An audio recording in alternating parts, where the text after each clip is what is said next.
before you knew it, I was running the whole prison. I was paying guards off.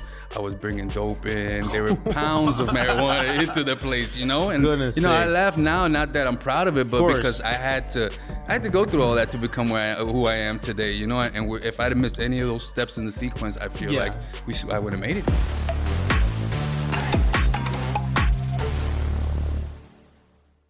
Welcome to the 200% Life Podcast Season 3. We're right in it. Don't forget to like, subscribe, and love all of our pages. TikTok, YouTube, Spotify, you name it.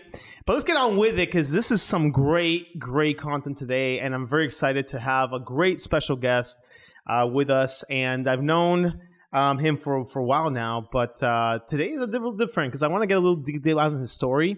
But welcome, Mr. Bryan Russi, real estate consultant, investor, builder. I don't know. You can add some more of that to our resume. But welcome, Bryan. How you doing? Thank you. I'm doing good, man. Appreciate you having me out, man. No, absolutely, man. And I think on social media, your social media is amazing, by the way. Follow this guy if you want a good laugh every single morning. I think they're trying to call you Brian Gucci instead of Brian. That's funny. But I think definitely, your career has inspired a lot of people here in the Central Florida area. And we've known each other from the circles, but and we have a lot, like we were just talking backstage about, our connections from like 30 years ago, way back. Going to the same church, and your cousin, your direct first cousin was a drummer of my rock band. Right, and years later we found this out, but I think it's all for a purpose because your story is very inspirational. And I think we want to kind of like dig deep a little bit into more of that, and we've been following a lot. But let's start from the beginning because I know who you are, but our audience doesn't know who you are. So who is Bryan Russi? Well, today, as you find me, I am a real estate consultant. I started in real estate about 10 years almost now, 9 years and change. Yeah. Traditionally, I started with KW. I'm still there now. So that's how I started getting to this point now where I build. I build new construction now, development, renovations. I've gone into all of that. But ultimately, I'm a real estate consultant. That just kind of, we cover all of those things. So professionally, that's who I am. I'm also a father of a 20-year-old, a 6-year-old. And I'm very happy. That's who I am today. Other than that, I'm just someone that enjoys living life, man, and really just kind of doing what I feel is, like what I can create and what I can take as far as building something, on a daily basis. I love that. So. I love it. So, career has been incredible. And we've seen your growth, and it's been insane. And from the beginning, so I know this is the kind of like the current product. This is the Bryan 2.0. Yeah. So let's start from like kind of the beginning of your story, because obviously it was it was a roller coaster to say the least. But I believe your story is a story of resiliency, victory, and a lot of new beginnings. So how did you get here? But where did you start? Like, what was your upbringing and all that? So what I gave you was the PR version, right? This is what Bryan Russi does now. Absolutely. This is what he's become, right? Yes. So I guess really what we're getting at is I grew up here in Orlando, Florida. We came here at a very young age from up north, and good family, blue collar family. Dad worked, mom worked. Just pretty much humble beginnings, right? As a lot of people say in their stories. Grew up on Oak Ridge. We moved off of Oak Ridge onto Texas and Americana. Yeah. And basically just kind of grew up with two parents that worked a lot, and you just kind of left to a lot of other influences, right? And got into the wrong paths at a very young age, probably. And by the time I was 16, my dad actually checked me out of high school. Oh, wow. I'd gotten in trouble so much. I was getting suspended. I got expelled 1 year. And this was all within a year and a half worth of time. And when I turned 16, I literally had gotten in trouble for fighting. I remember I was fighting even somebody that was like a distant family member or something. It was just so crazy. And he came, and I remember my dad had a tow truck, and I see the tow truck coming around. I'm like, damn. And he goes in, and he comes out. He's got some paperwork in his hand, and he had signed me out of school. He said, you're going to get a job, and you're going to figure it out now because you're not going to play around. You're fucking wasting your time. And that was it. And it was like, so at that time, my mom stepped in. She was like, hey, you can get your high school diploma or go to Mid-Florida Tech, which is on Oak Ridge. So I went to Mid-Florida Tech, and really, you look back, and it was like I was always a very bright kid, per se, just very confident and knowledgeable in what I wanted to do. But, as a young kid, you need good guidance. Yeah. So I was misusing my gifts, right? I went to Mid-Florida and I was the 30 days in there in preparation for my high school diploma. I had my high school diploma when I was 16 from Mid-Florida Tech. So it was super easy, it wasn't that I was, and then I ended up going to work in, my first job was Taco Bell on OBT.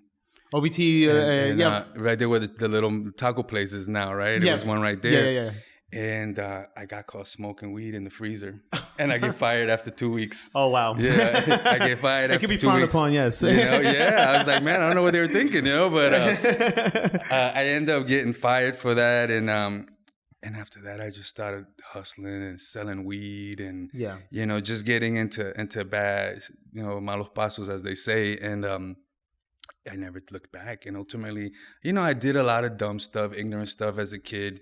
But when I got into the selling of drugs, it was just like super progressive. I started selling a little bit of weed, didn't kind of make a whole lot of money on it. So I sold a little bit of coke. And then I ended up graduating to selling heroin. Wow. And I sold heroin for quite a while. And same thing, I came up, a friend of mine was already working with somebody right there in Americana.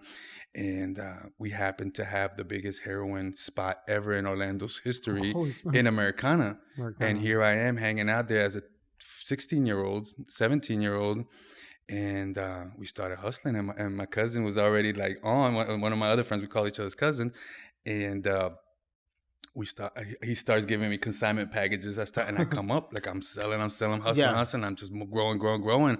And I mean, I ended up going to prison. A lot of people don't realize this, and because I haven't always told I tell the latter part of the prison story, but I actually went to prison my first time at 19. Wow. And I was sentenced for violation of probation, because I was already on probation for numerous other things, gun charges and, stuff that came with the life. And they put me on probation. It was like nothing. Like, you couldn't tell me nothing. Like, I felt like I could buy my way out of everything, pay for this, pay for that. Yeah. And probation violations are not something that they really, you get much of a chance on. Right. And they sentenced me to 23 months in the state prison at the age of 19. I got out. I spent my 21st birthday in prison. Oh, wow. Got out. I did 19 months. I did 23 months. I was sentenced to 34. Got it. And I did 23 on that because of good game time and all that.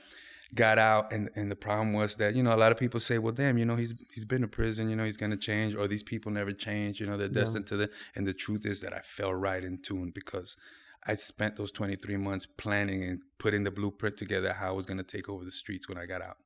Wow. Like, I just, like, that's what, finding the right way to do the wrong thing again. Right. And I thought I'd had it. Like, I'm going to do it right this time, this and that. And, like the trick goes, it's a big trap, Yeah. Had a run of like 2.5 years, 3 years. I'm doing my thing, made tons of money, money that I still haven't been able to get in the profession that we're in. But we're getting really close to it in the way you look back and you're like, man, why did I risk my life and all that, of course. doing these things?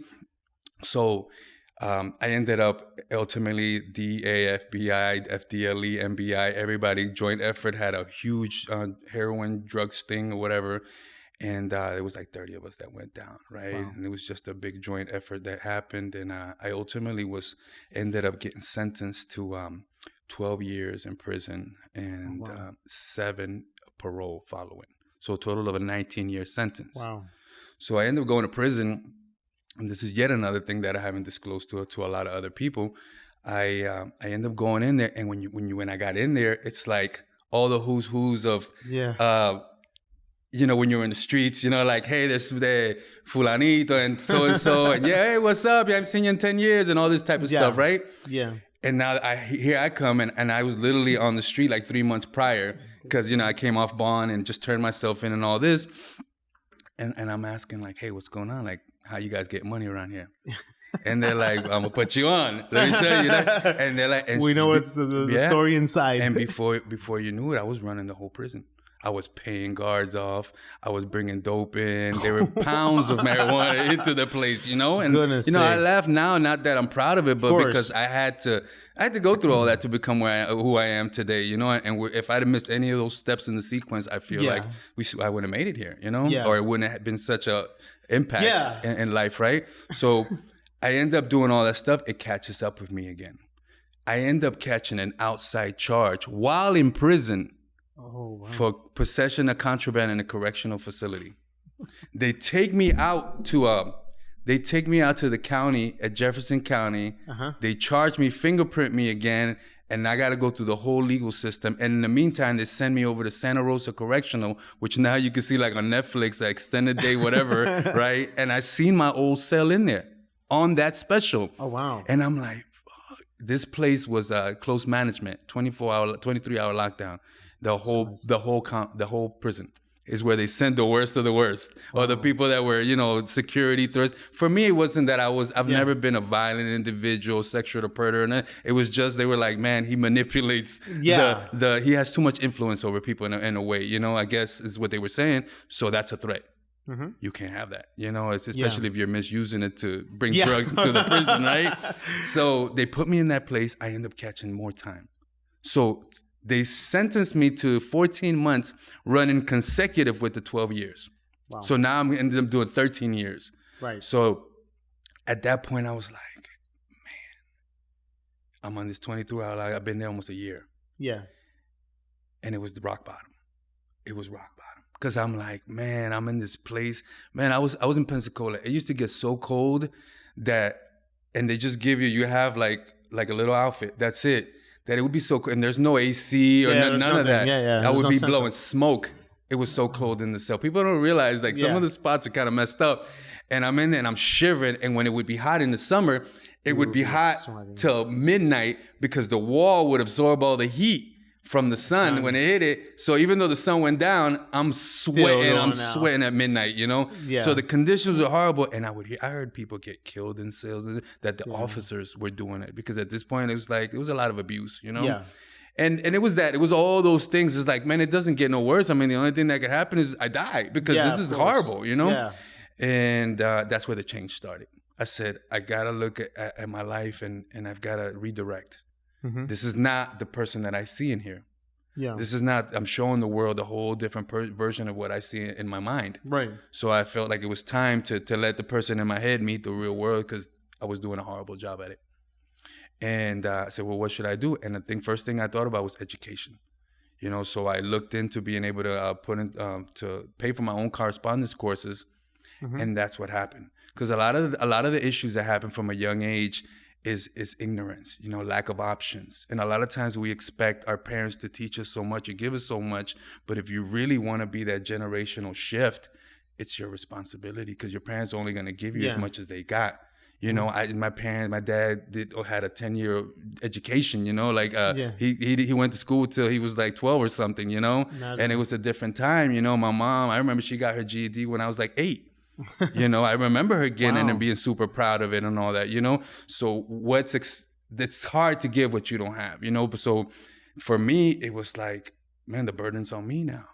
If I'm to get us somewhere or do something to change this, because it's a cycle. Yeah. Now, 16, they're checking out of school. Mm-hmm. So your dad was like, hey, you're going to get a job. Yeah. Because I'm not going to put up with this shit anymore. So right? Imagine. So 16, because that was what, I guess, his kind of pattern. He was stop school. And he didn't mean no harm. I mean, it was just his way of loving and leading. Yeah, that's what it was. So now this is what I see. And then you can kind of elaborate on that. But I see, a bright mind, because you're a very smart person, in my opinion. Thank you. Because you were able to follow through to all these different ideas, but the energy was put into the wrong. Yeah, it's the wrong 100%. thing. But the business mindset was always there. Yeah. The business mindset of, okay, I need to make money, and we call it hustling, right? Sure. But it's like, okay, who are the clients? Mm-hmm. Who are the prospects? And how do I move my product or service to those people? Sure. And that's when I went there. Until, like you said, what age was that when you hit that rock bottom? You were in prison. You mentioned it, but what age was that? I want to say I was about 31. 31. Yeah, about 31. Yeah, because I got out when I was just turned 37. 31. I So just turned still 37. from that 19 to that 31, you were still trying to. Yeah, my first There was- 4 or 5 years in prison were horrible. Yeah. Like I was thriving through the muck, to the cesspool. Like I was thriving. Yeah. I'm not playing to see what happens. Like I'm running shit, you know. And Yeah, you're in there, like, unfortunately, yes. it's the wrong thing. Yeah, You know, it's in absolutely. the wrong setting. It's the wrong setting. Yeah. But again, business mindset when Yeah. you ask the big guys, okay, which I'm Yeah. sure was pretty intimidating, right? Yeah, You coming yeah. in. So as a 19-year-old going into this type of facility, did you at first feel, because that was your first time in prison, right? 19 years old. When I right? was 19, yeah. So going into that setting, like, what did you feel? Were you like, yeah, I'm taking over this thing, or was it like, no, I'm scared to come in here? I didn't have the option to be scared because Right. it's like I'm in the wolves as a young kid in the streets. Yeah, And then you I already jump had it. into where the super wolves are at because like everybody's there, right? It's a large gathering there of the bad people. Yeah. And everybody's young because they put you in a young youthful offender age group. So the age groups, yeah, even okay. though I'm an adult, it's a different classification. So they try to keep the youngers so and bad badass. stuff doesn't happen as much or whatever. But you're still, in close proximity to everybody. And it's worse. Yeah. The youthful offenders are They worse. have. There's no logic, reasoning, understanding. It's like you're fighting the first day you get in there. Yeah. The first day if you go to youthful offender gladiator camp as we call Without it, fighting the first. then that's a rough one for you. But if you know anybody that's gone through, be like, okay, this motherfucker might fuck me up, or Yeah. at least he ain't going for Yes. anything, because it's just you started out that way. It builds you differently, it's just- It kinda And tests you out. so that's what it was. And I wasn't putting up crap, so it was like horrible. I wasn't happy about it, but it's Yeah. like, you got to go through it, and it was like. It was a lot, It and was a lot. and it just makes it worse because it's like either you never come out the same. Yeah. You're gonna come out worse, or you're gonna come out better, but Yeah. you're not coming out the same. So in my first run, it was like I came out worse because I had all these devious plans of how I was gonna create this drug empire, right? And then I executed. But Right. then the second time I went, it's like it just didn't feel the same, and I'm like, man, what am I? Even though I'm still doing the wrong thing while I'm in there, that's how I ended up getting in trouble. Yeah. But the thought was already like, man, I want to do something different. Yeah. I don't want to be here again because the first day back in prison, that second time, Yeah. it's like, man, I find myself in the same place where I position. was last seen. It was You two know? different facilities, right? Yeah, it's two different. The second one was worse, or was it the same? Well, I was going for a 12-year bid on the Yeah. second one, so just the outlook on that was like, I'm never getting out. I'm Yeah, in my of early course. 20s. Yeah. So 12 years looks like an eternity. I remember saying, man, I don't even want to fucking get out. Yeah. I'm gonna be so old. I don't want to get out. Imagine Yeah, the mind, imagine the it. ignorant mind of a youth. Yeah. You know? 22, you said, right? Yeah, 22. yeah. so- So it's like I'm gonna get out, and my initial I'm release old. date was like 2 years, even longer than what it actually Yeah. was. And it was just like, man, life's gonna suck, man. I'm gonna be old man when I'm 39, 38. Yeah. Here I am at 47, right? Yeah. And of course. life started changing. To it. It's a sequence, bro. Like people think that. Oh, I can shortcut this, or I can do all of these other. Ultimately, life is like baking a cake, right? I could tell you, hey, here's how you bake a cake. Yep. You get the box, you put the eggs, the milk, Yeah. you put it all up, put it at 400 degrees for 30 minutes. Mhm. You're like, all right, cool.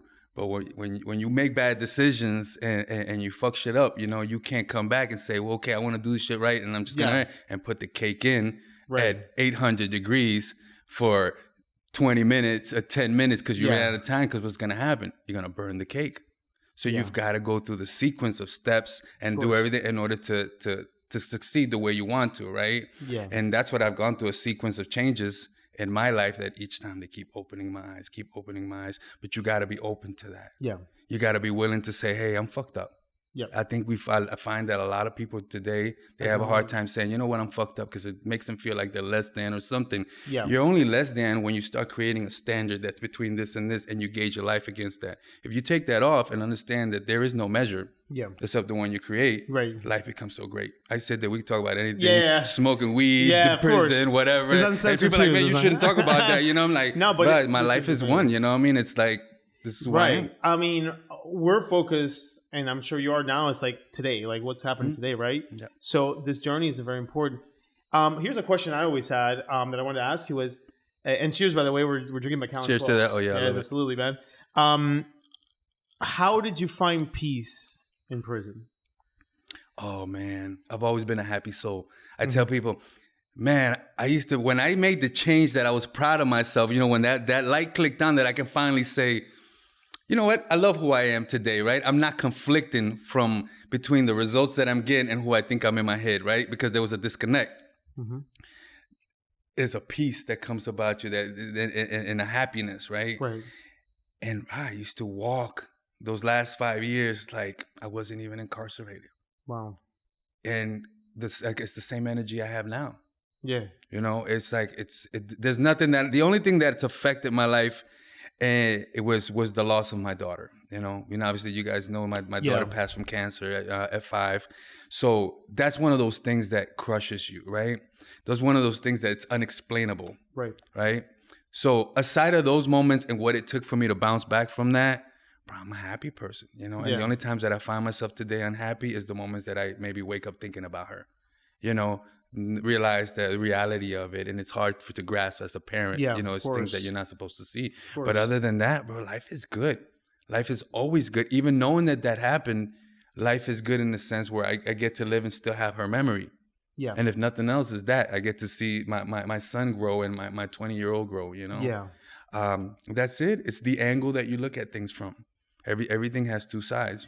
So would you say that even in prison, freedom was always a mindset? Yeah. There's people walking out here right now locked the fuck up. Yep, absolutely. Mentally. I mean, depressed, messed up. And I'm not saying depressed, stuff happens. I'm not attacking the mental, issues and stuff. But at the end of the day, you have a lot of choice in how you're going to look at things. You have a lot of choice of picking yourself up and say, you know what, fuck this. I'm going to go ahead and pursue my life, what I want, and it doesn't matter what anybody thinks. If I'm not hurting anybody and I can be proud of myself, then I'm going to do it, and that's how I live my life. Love it. I wouldn't want my kids living their life any other way. Of course. So you have to lead that way. You're not, I couldn't become something that my dad wasn't or hadn't shown me the light for, so now the burden is on me because I know so much more. I've experienced what it's like to live on this side, on the other side of what I thought was the only side. And now I have to show him because I'd hate for him to be exposed to an environment that tells you that life is fucked up. Yeah. Life is not fucked up. Life is great. Life is great. Life is great, so. You decided, you hit rock bottom and said, I want to be here anymore. That's when your mindset changed. Mm-hmm. And so you started doing education. Yeah. What did you study in? So I started majoring in finance, and that was the major. And I realized that I was gonna be hindered a lot due to laws and my record and all this other stuff. Even though I don't have anything fraudulent, which ended helping me get my real estate license. Okay. I don't have anything that's suspicious that way. So I changed it to business management. Right? And I figured I can go somewhere with that. And I got into humanities and philosophy. Oh. Right. And I was freaking baffled by it. Not like I was not baffled, but super interested in it. Yeah. Man, I started reading Plato, Socrates, Seneca, Marcus Aurelius, a lot of Stoic stuff, and it was super eye-opening. Aristotle, all his books, I read them, and it just did something to my mind. It was just like the synapse, the neurons were just popping, right? And it was there that started the change because I wanted to seek more. I wanted to seek more education, right? Because at the end of the day, you can be smart, and if you haven't changed that way of life, you become a smart criminal. Yeah. You know what I'm saying? Yeah. So there's a lot of other things, but I started taking other courses. I took a course that was, the whole course was on the criminal mentality. Oh, wow. And I ended up learning that the criminal mind is programmed to defend itself. You always justify. Of course. You always justify, right? And I started looking at myself, and it was offensive. And as I went through the course, I was like, fuck. Like sometimes I didn't even want to look at it because I'm like, nah, they don't know what they're talking about. It was right on the head. Yeah. And it was all those things. It was just learning. You're learning what your buttons are, how to work, and how to help, because the majority of life is your response. Yeah. The majority of your life is how you respond to it. You can't control the world. Yeah. So once I learned that, I was like a silent pop, and I got the remote control. Yeah. And I just started. So I created a formula. So that's the thing. A lot of times we won't see things through, and shit, not for nothing, people will create podcasts about a topic, and they haven't even conquered that topic yet. Right. So it's like, what the fuck is you doing a podcast about? You can want to help somebody through you, but it's like putting the mask on first. Yeah. Before you're able to, because people want to know about your results. Yeah. We don't want to care what you have about theories. Like, we want to go ahead and, see what the results are. So it's that, and like a fat personal trainer. Yeah, it's the truth. And people are like, don't say that. Yeah. No, you should fucking say that. That's true. ridiculous. It's an insult. Yeah, you know, yeah. so you got to get through shit, you know, and that's how you're going to create the biggest impact. Because I can sit now down with someone and say, listen, I understand what you're going through, you know, let's look at it. I'm going to explain to you what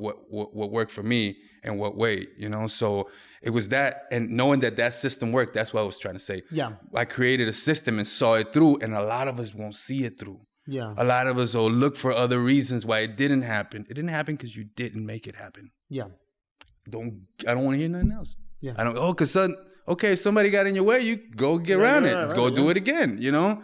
You didn't do it. But once you make it through that first system and create it, you just replicate it. Because not only that, but you believe in yourself. And even if it gets tough, you're like, shit, but I did it already. Yeah. I just had a year like that. I just had 2023 that beat us the fuck up.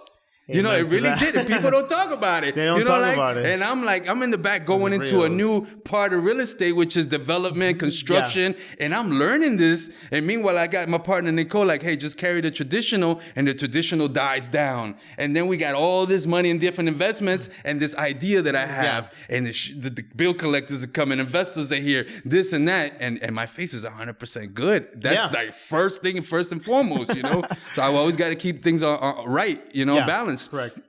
And we made it through. Yeah. And I told her, I said, look, just keep going, because it's the same thing. Once you realize that everything is a cycle, and it's like you got the beginning, it gets tough, it gets good, or it gets tough again. But when you get through all that you can say, okay, I've mastered this process.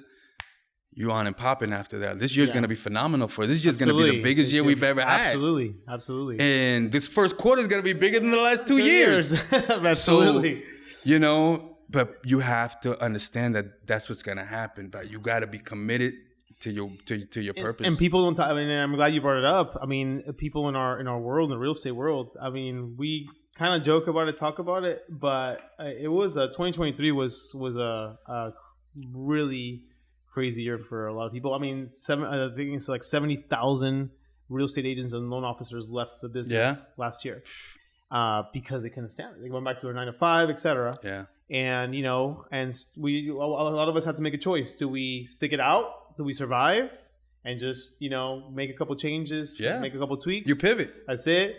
Show face to, like you said, investors and your clients and people that are losing money left and right, and stick with it. Yeah. And that's it. And that's what we did. Yeah. And we're here. But you're right. This year is going to be an amazing year for us. But that's, the people that didn't make it won't know that. They won't know that. You know, they got another job now. And, you know, kudos to them. You do what you got to do. But I believe in me. Absolutely. You know, I'm put it that simple.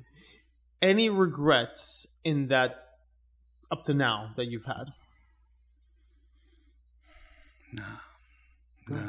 I can't say I do, man. Sometimes I think, you know, there was when I was a little, you know, younger in my thoughts. Yeah. Say, man, why did I have to do that, man? Yeah. Like, why did I, you know? But the wisdom, you know, as the ages pass, I'm like, I'm not ashamed. I'm not proud, but I'm not ashamed. Like, I'm here. Yeah. There's no other way that I could have got me. Everybody else is different. You know, we all have our journey, you know? And for me, I was like, nah, this is good. You know, I'm sorry for all the harm I did, but I've also paid my debt to society. That's good. So now you got me in your face. Yeah. And so fast forward to, you completed the full 14, was 13 years and change? You completed all of them? Yeah, I did 11 years and 3 months. And so it was for good behavior and all that stuff? 2 years good behavior. And then what year was that when you got out? I got out December 30th, 2013. Right? Celebrate New Year's. Yep. Sure did. 2013. 13. So going in 11 years. 10 years. I just had my 10-year anniversary. Yeah, 11. Mm-hmm. Beautiful. And I saw a picture of that moment because you posted it on social media. Yeah. You were in a suit? Yes. You were in a suit, which, by the way, it was a funny story because people know that I'm always in a suit. And I know that this guy's in a suit too, but a lot of times he's just casual with sneakers. I've been a lot more casual lately. Yeah. And so I said, I'm gonna go get dressed, changed. I'm gonna go casual, and then he comes in a suit because he thought I was gonna. I did the same. It was the same thought. But you were in that picture in a suit, and what was your thoughts as you were leaving that facility? So funny thing, right? I was wearing suits. They knew me on a first name basis as Saks Fifth Ave. You remember the one in the Florida Mall? Yep. Absolutely. So I used to go in there and all that. And imagine, I was like 20 years old. I had like chains that were like 5 pounds of gold, like back in the Cuban links, and like clean. I was like looking super rugged. I gotta right? see a picture. And I have them. And I would go in there and just buy enough stuff. I had my girlfriends. I have different girlfriends all the time. Like go to the Coco Chanel booth, and they knew already who was who, and all this other stuff.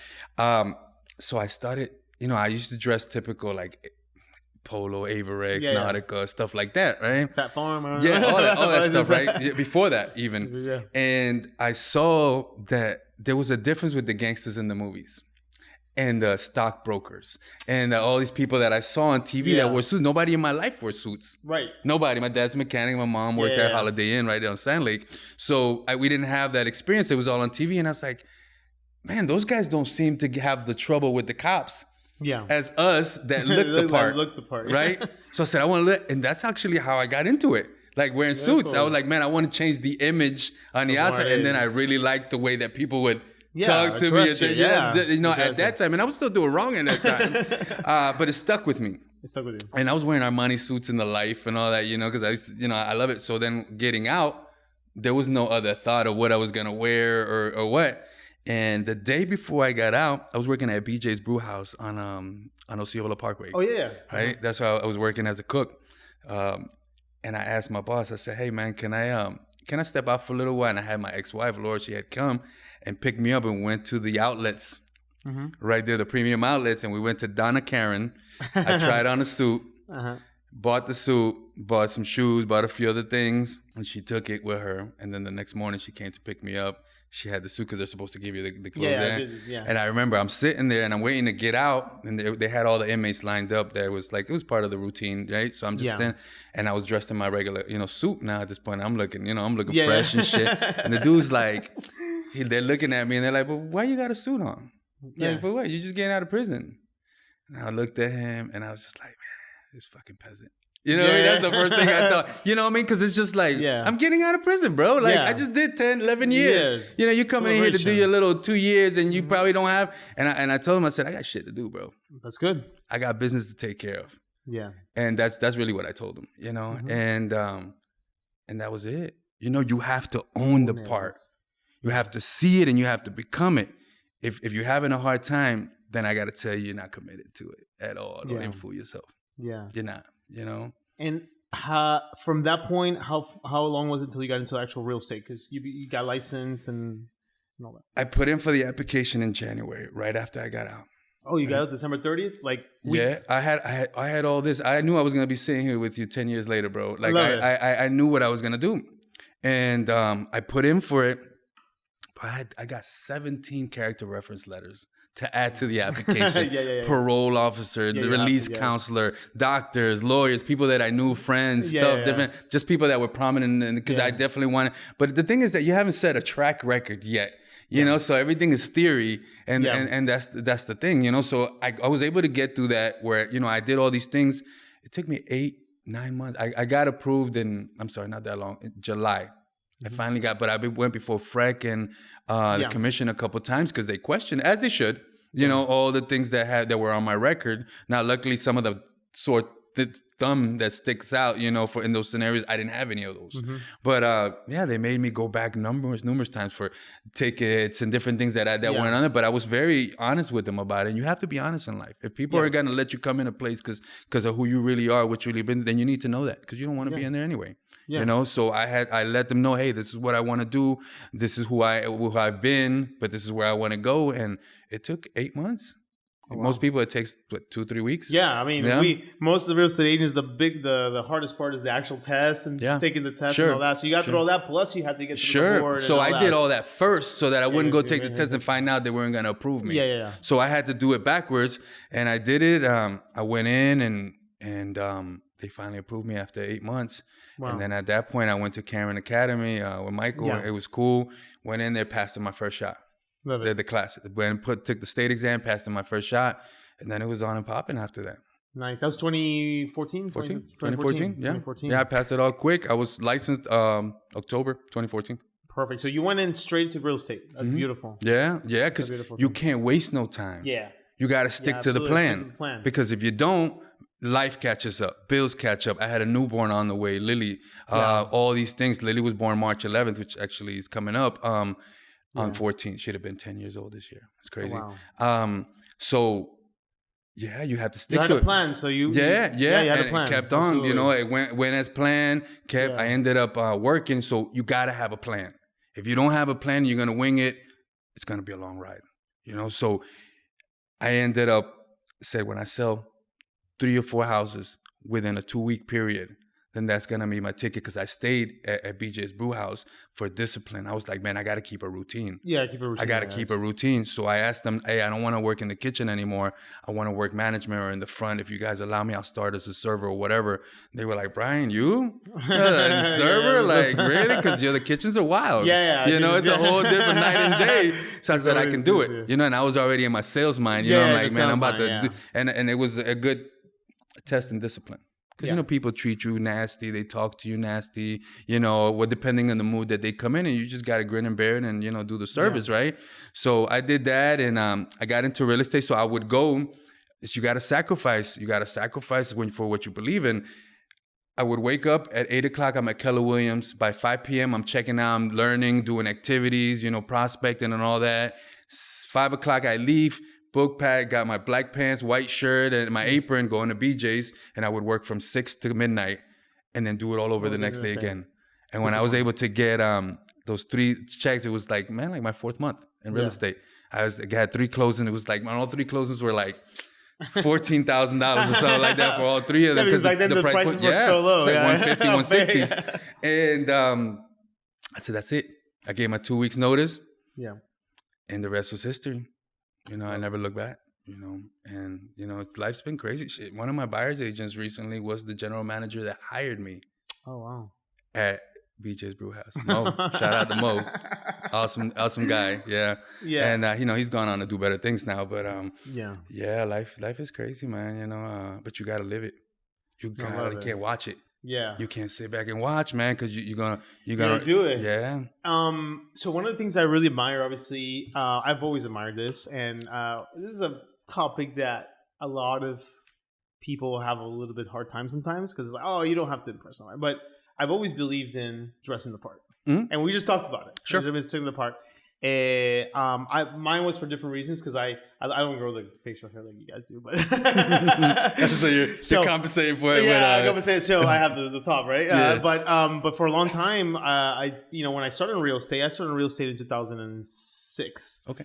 And mid-20s or whatever, and people always thought that I was like 16 years old. Oh, you're 16 years old, whatever. So the way I changed that was, I'm gonna dress up. Yeah. I don't want to have spiky hair with highlights anymore. I'm gonna, look classy. Yeah. And then the moment I did that, it was there. And I've always been a fan of actually dressing up. Sure. So I know that you're the same, right? Mm-hmm. We just talked about you with the suits and everything. Yeah. So how important is image to the career that you have? I think to the career, it's changed a lot. You know, I think the scenery has changed a lot, and professionalism and what's considered, okay, right? So to me, I look at life like this, right? I'll make it more about life. Yeah. I feel like all of us ultimately are spirit, right? Yeah. And we have a shell, which is our body, right? Some of us have it tall, skinny, short, bulky, whatever, right? So there's no way for us to truly show the world who our spirit is, because it's an energy, right? Yeah. It's what's looking out through our eyes that's seeing me in it, right? Yeah.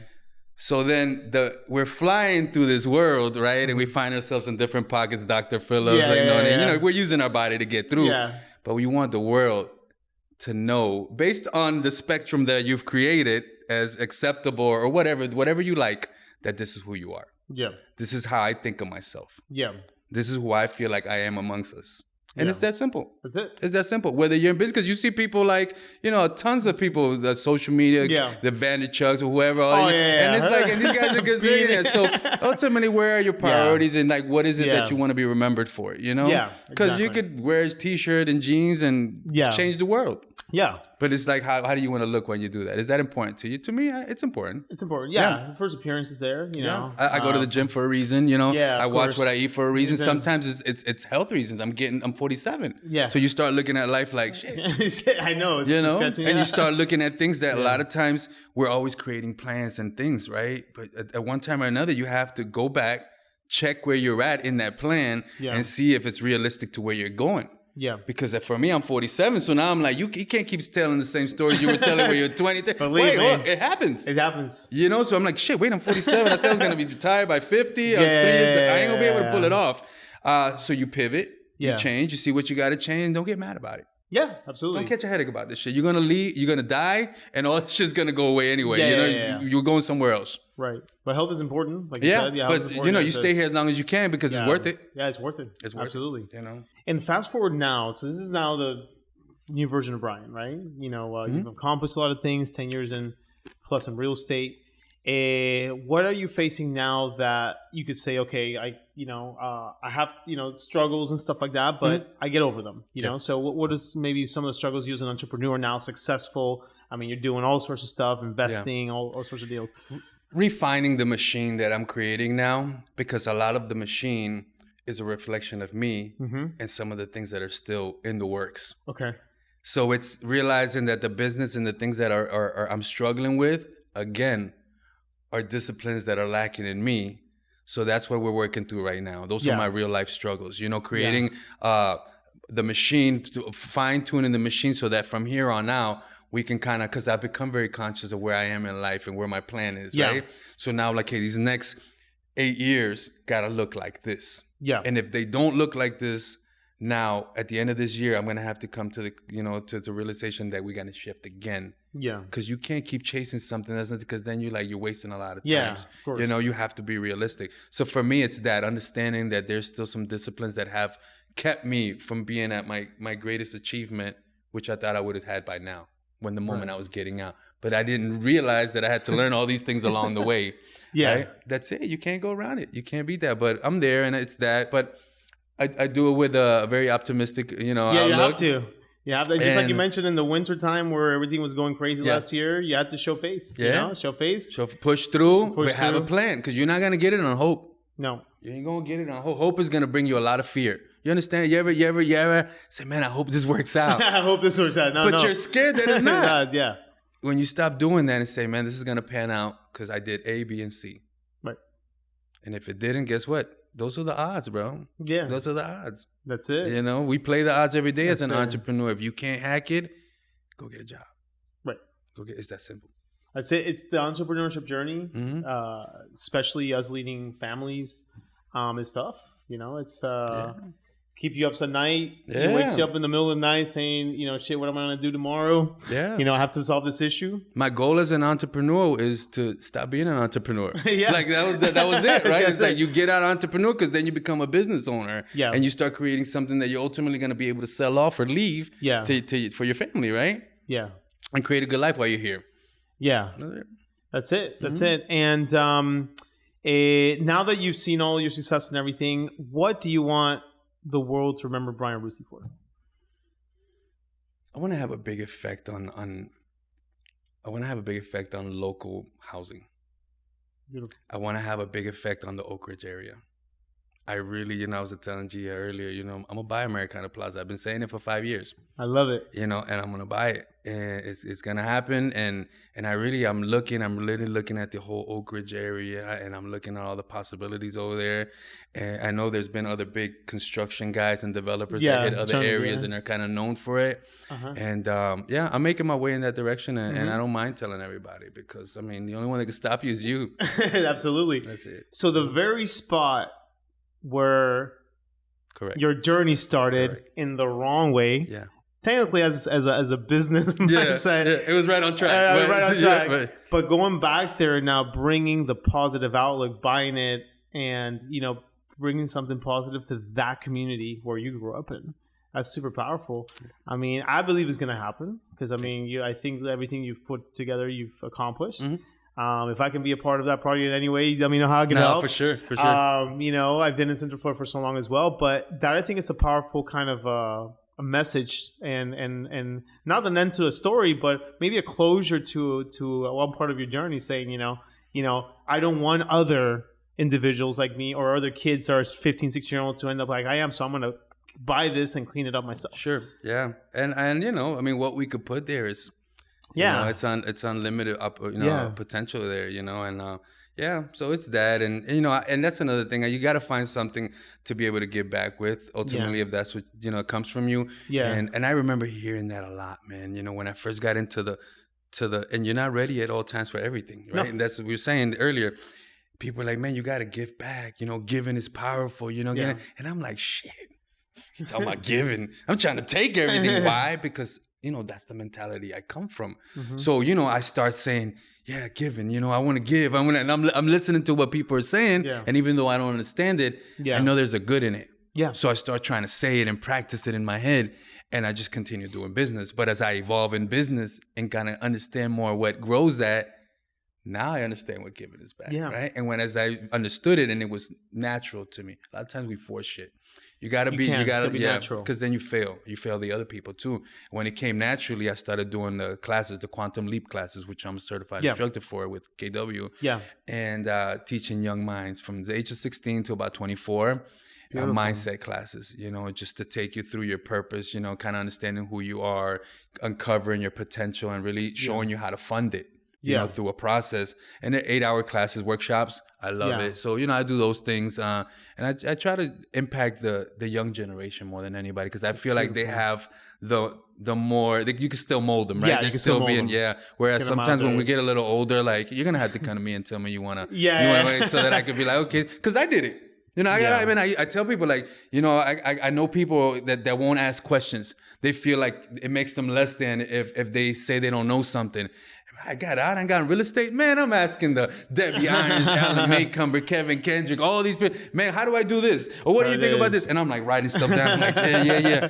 And before I knew it, bro, like we were like lateral peers. Because I was just, and people that know and have already gone through that, they're always going to push you, help you, and approve you. There ain't no haters in the world. The haters are doing worse than you. Yeah, nobody hates.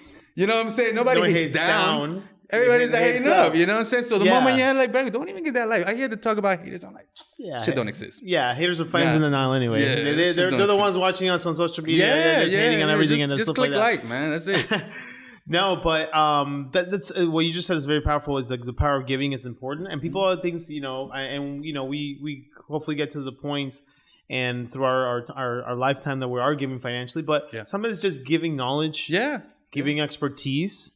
Yeah. And I'm pretty sure we both can stand up on a stage and talk for 2 hours with no problem, because we can pour into whoever's listening to us, and hopefully not make the same mistakes that we have made.